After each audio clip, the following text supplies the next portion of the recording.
Lepo pozdravljeni še v mojem imenu, čeprav je naslov prispevka Center za pomoč projektnemu vodenju, bi si na začetku nekoliko pogledali vlogo samega projektnega managementa v podjetju in pa razloge, kako je nastal center oziroma ideja za Center za pomoč projektnemu vodenju.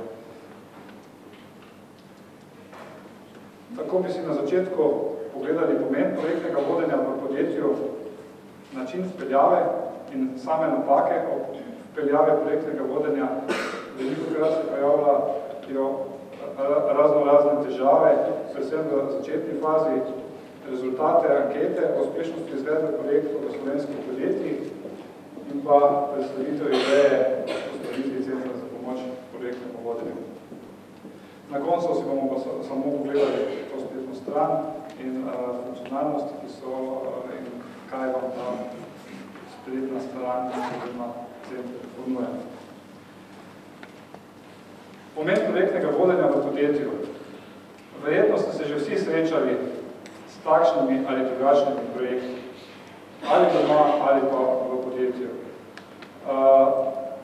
Velikokrat vse zadnje čase podjetja razmere na trgu prisiljujejo ali pa nekako spodbujajo k temu, da se lotijo svojega dela ali pa dela v podjetju nekoliko bolj projektno ali pa recimo tudi sistematično.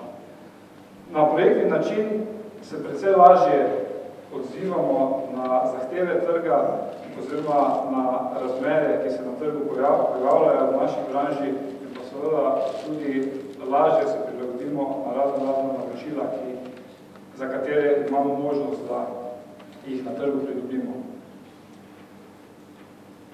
Osnova vsega, vsaj v podjetjih, ki večinoma izvajajo interne projekte, je strategija projekta. To se pravi, je prvo potrebno definirati strategijo podjetja oziroma smer, v katero bi se naj podjetje razvijalo. Šele potem je potrebno sprejeti nek nabor projektov, s katerimi bomo to strategijo izvajali. To se pravi, nekako definirati portfelj projektov, ki bo, seveda, če jih bomo korektno izvajali, prinesel tisto željeno strategijo oziroma uresničevanje strategije. Seveda je nekoliko drugače pri, bom rekel, podjetjih, ki izvajajo predvsem eksterne projekte. Tam je seveda glavno vodilo oziroma glavna smera pa glavni cilj zadostiti naročnika oziroma njegove zahteve.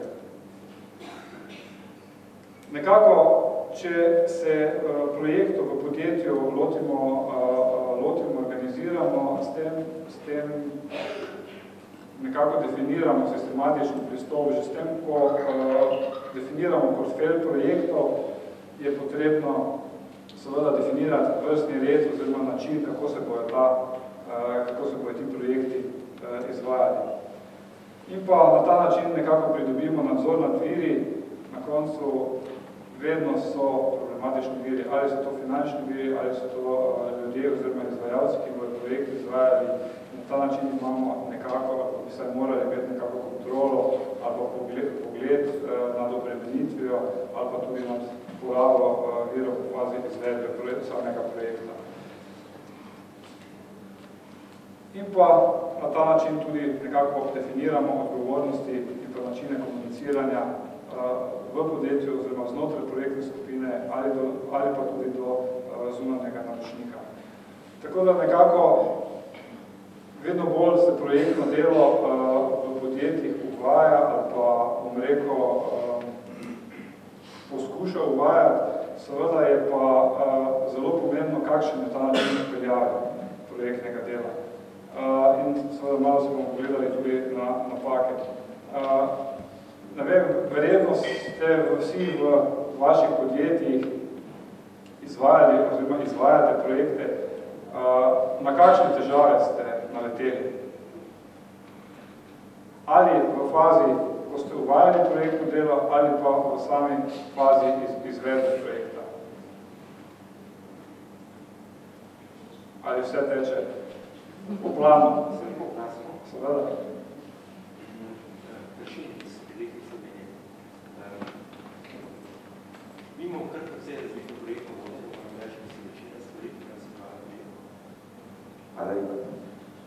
Tako da se zdaj v zadnje čase imamo to svojo lastno šolo, smo redice spet posabljala, imamo tudi podprto računalniško, vodenje projektov, vse to štima, preko pa ključna zadeva, ki se v zadnje čase pojavlja je pa, da moramo ekonomsko učinkovitost po oceno projekta pripraviti, prej se projekt začne. Kaj nekaj počnemo, kaj bojo koristi, stroški in tako naprej. In pri tem imamo mi inženjeri kot vsečne probleme. Zato, ker imamo določeni ekonomski znanj, znamo v bistvu stvari pravilno postaviti. In zdaj ta cost-benefit analiza, smo to dajali zunanje. Ker pa to tudi povzroča tudi vsečne stroške. Kako bi se lotili te stvari, da bi v okviru projekte pisanja, kako to konkretno izgledati, da bo lažje te ekonomsko oceno, ki je pred začetkom projekta, kaj ne more pa še izvedeti, drugače bi ne odobrijo projekta. To je moje vprašanje.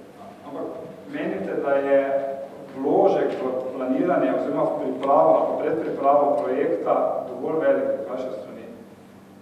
Nasplošno, če se posveča dovolj pozornosti tej fazi priprave oziroma planiranja projekta? Ali vsebinskega dela ali pa tudi ekonomike? Priprava je ključna, se zdi, če se dobro priprava projekte, možnost realizacije bistveno večja. Ampak ocenjujete, da ta čas pred vas dovolj velik, oziroma da si vzamete dovolj časa? Ja, si pravi. Na to vprašanje mogoče bi prosil, če imate kako nam pomagati preko te zgodbe. Za kaj je posebno delati organizirati, kaj je da nam ekonomisti pomagajo. Bomo ta del si pogledali, pa mogoče tu našli kak odgovor, pa bomo mogoče še kasneje, to me med pauzo. Še kako vprašanje oziroma izkušnje koga drugega?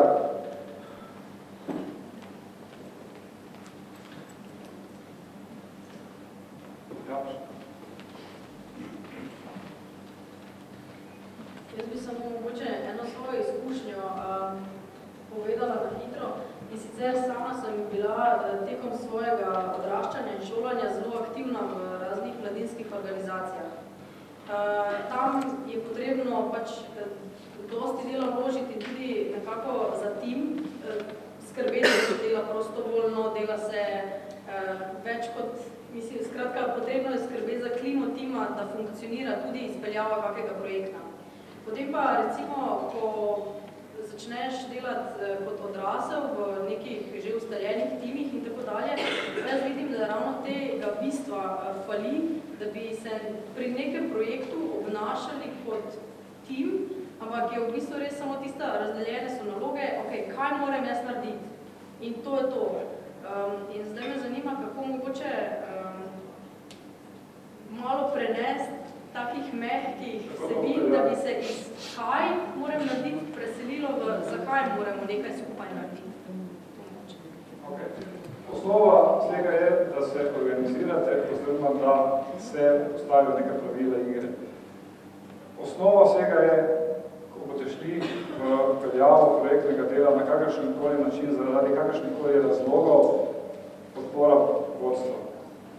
Ker brez podpore vodstva se bo zadeva s časoma izvedela, oziroma ne bodo učinki, kot ste jih planirali. To se pravi, postavite potrebno pravila igre, ne vem, poslovnik, metodologijo, kakorkoli to imenujete, ampak da se točno ve, kakšne so faze projekta v življenjskem ciklu, kdo je zadolžen, ne vem, za planiranje, tako ste rekli, kdo je potem za izvedbo, kakršne so zadolžitve in pa seveda tudi odgovornosti posameznikov. Če tega ni, bo zadeva zelo težko zaživela in pa seveda tudi živela. Komunikacija s vsemi, ki bodo vključeni, to se pravi, če želite, to vsekakor je neka sprememba v podjetju, organizacijska in pa seveda projektno delo v tisti začetni fazi priprave je sigurno neko dodatno delo, ki se ga večina izogiba oziroma je neprijetno, ker se vedno godi. Vedno je potrebno takoj začeti s projektom. In je to, ta pravila igre, ki se definirajo, potrebno skomunicirati s vsemi tistimi, ki bodo uporabniki oziroma ki bodo izvajalci teh pravil. Ustrezno izobraževanje. Potrebno je izobraziti vse tiste, ki jih boste imeli v projekte vključene, ali od vodij projektov, ali do članov projektne skupine.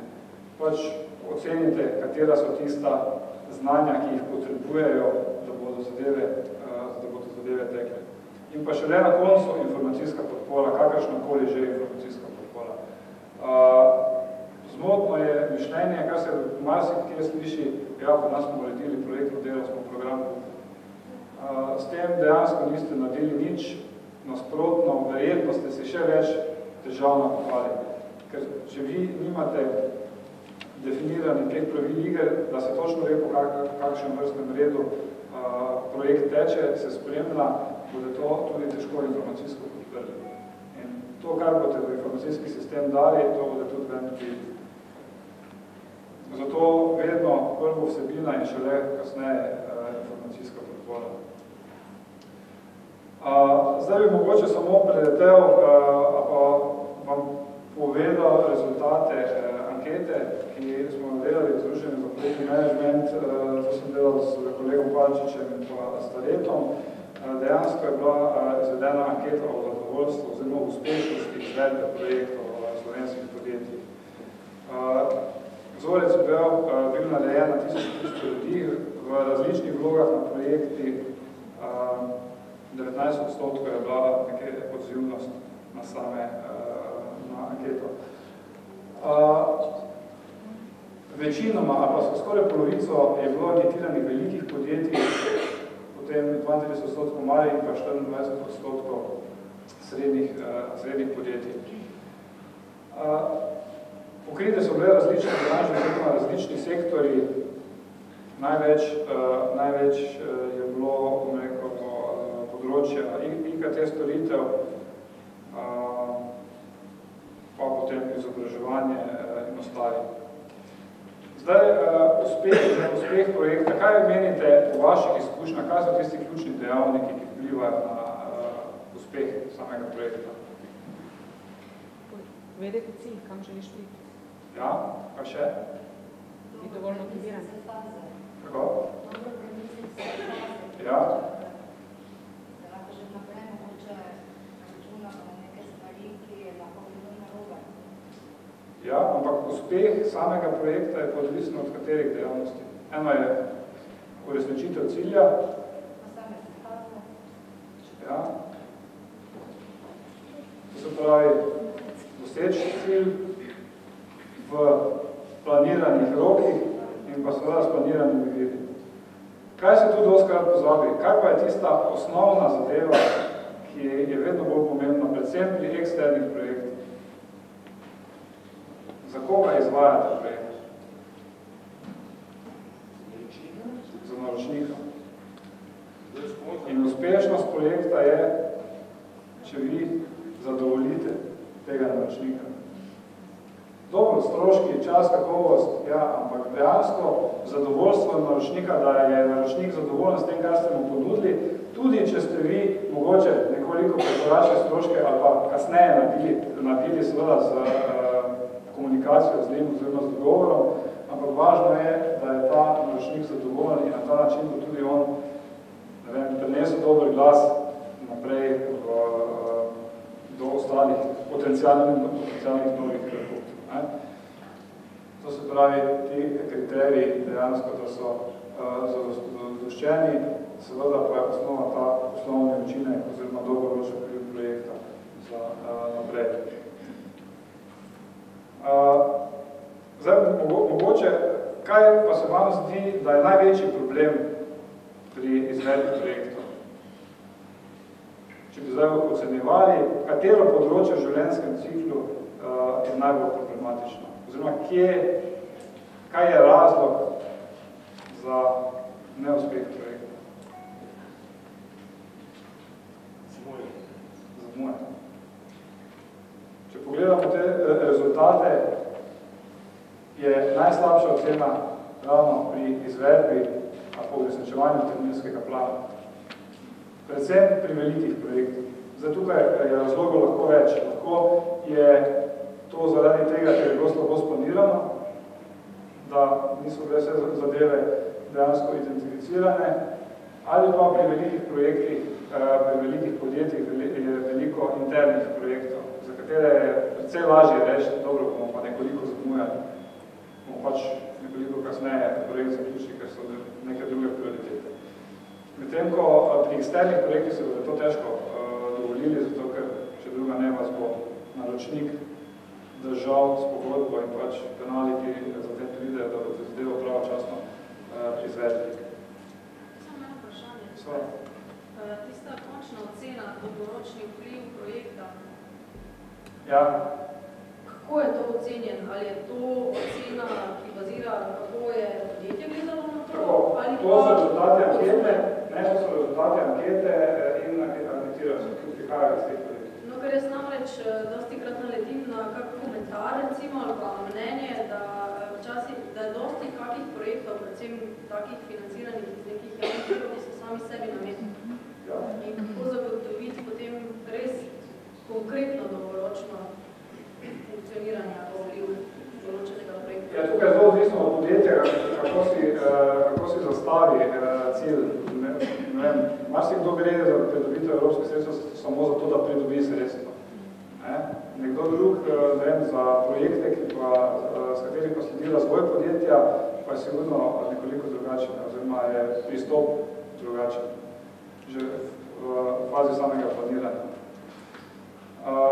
Glede na to, da nas, mislim, da že čas malo preganja, bi samo mogoče, tu je še po vrstah projektov, strno te rezultate glede na velikost, pravi, da je organizacijska zrelost, pa dejansko vsi trije, uspeh organizacijska zrelost in projektna zrelost za mala podjetja najvišja, medtem ko za velika cenišja.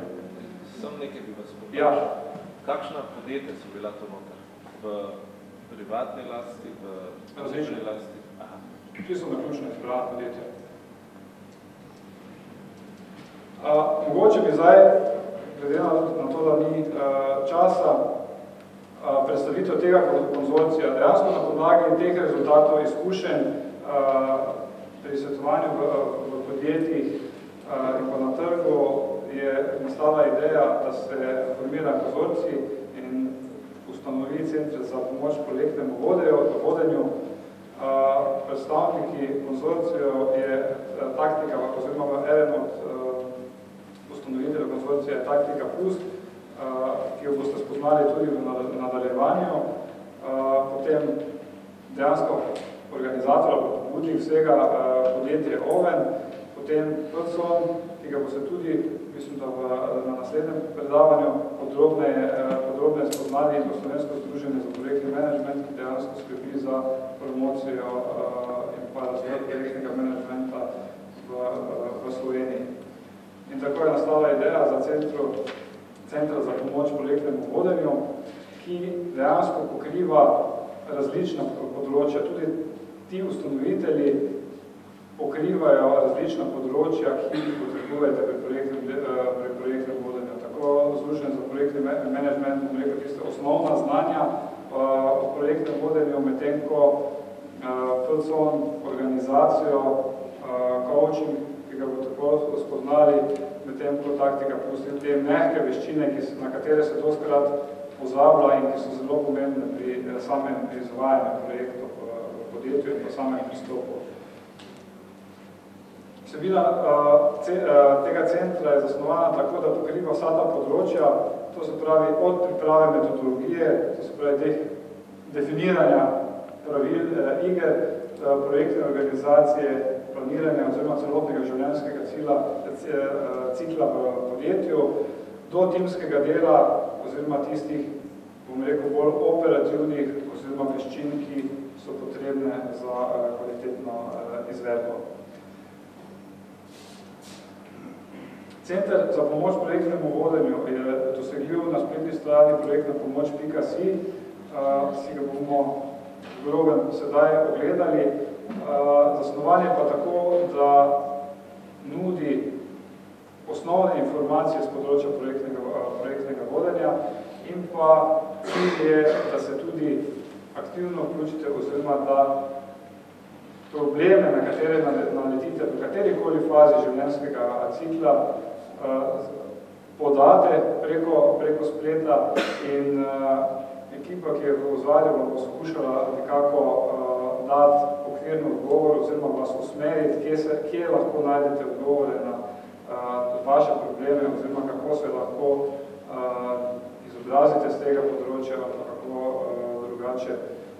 Ne zdaj pričakovati, da se bodo tukaj reševali vsi vaši problemi, ki jih imate v podjetju, ampak nekako, da se vas usmeri in pa seveda tudi, da se center oziroma ta spletna stran vsebinsko dograjuje z vašimi vprašanji, z vašimi pobudami, izkušnjami, pač kontaktna številka se je tudi na spletni strani, pa bi mogoče, koliko nam je še časa ostalo, par minut,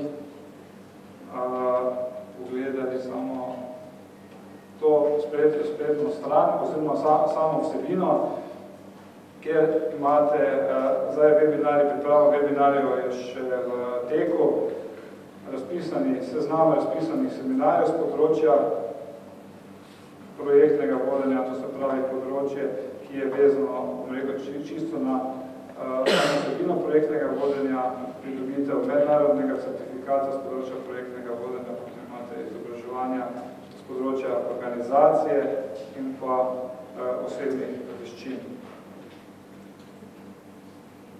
Potem tudi razna svetovanja z tega področja, se pravi ravno tako razdeljeno na področje striktno projektnega vodenja, organizacijo in pa osebnostne veščine oziroma te mehke veščine, na katere se velikokrat pozabi in so vedno bolj pomembne. Reference, potem tukaj imate pogosta vprašanja, ki se pojavljajo v zvezi s to problematiko.